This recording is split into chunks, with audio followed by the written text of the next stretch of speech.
Di tengah perkembangan teknologi yang semakin pesat dan derasnya arus informasi digital, pembentukan karakter menjadi salah satu tantangan terbesar yang dihadapi keluarga, sekolah, dan masyarakat.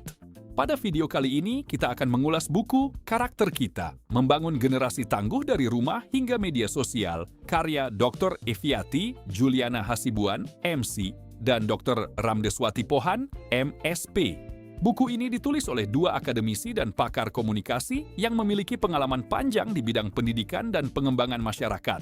Dr. Eviati Juliana Hasibuan, MC, merupakan dosen program studi ilmu komunikasi Fakultas Ilmu Sosial dan Ilmu Politik Universitas Medan Area. Beliau menyelesaikan pendidikan S1 Ilmu Komunikasi di Universitas Sumatera Utara, meraih gelar Magister Manajemen di universitas yang sama, serta menyelesaikan program doktoralnya di bidang komunikasi dan penyiaran Islam Universitas Islam Negeri Sumatera Utara.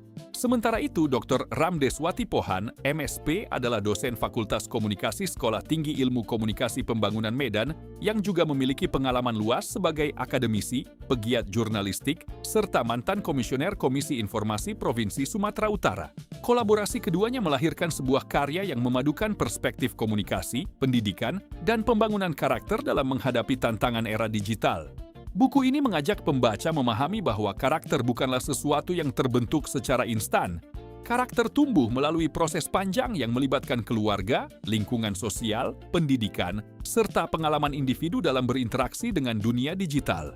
Di era media sosial saat ini, tantangan pembentukan karakter semakin kompleks karena generasi muda tidak hanya belajar dari lingkungan nyata, tetapi juga dari dunia virtual yang nyaris tanpa batas. Pada bab pertama, penulis menjelaskan mengapa pendidikan karakter menjadi sangat penting di era digital. Pembaca diajak melihat bagaimana keluarga yang seharusnya menjadi fondasi utama pendidikan karakter terkadang mulai tergeser oleh pengaruh media sosial dan teknologi.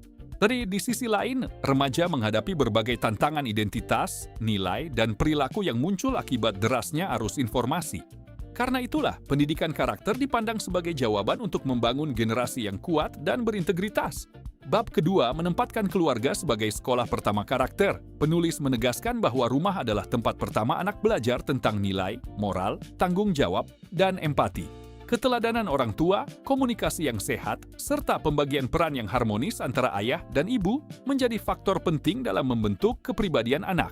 Selanjutnya, pada bab ketiga, pembaca diajak memahami kehidupan remaja yang berada dalam pertarungan nilai di era digital. Masa remaja digambarkan sebagai fase yang penuh harapan sekaligus kerentanan. Media sosial menjadi ruang tempat identitas dibentuk, diuji, bahkan dipertaruhkan. Di tengah berbagai pengaruh yang datang dari luar, spiritualitas dan nilai moral diposisikan sebagai kompas yang membantu remaja tetap berada pada arah yang benar. Bab keempat menghadirkan sudut pandang yang menarik tentang media sosial. Buku ini menunjukkan bahwa media sosial dapat menjadi sarana penyebaran nilai-nilai positif. Melalui literasi digital yang baik, konten yang edukatif, dan kolaborasi antara keluarga, sekolah, serta komunitas digital, media sosial dapat menjadi ruang pembelajaran karakter yang efektif. Pada bab kelima, penulis menawarkan strategi pendidikan karakter yang terintegrasi. Pendidikan karakter tidak dapat dibebankan kepada satu pihak saja.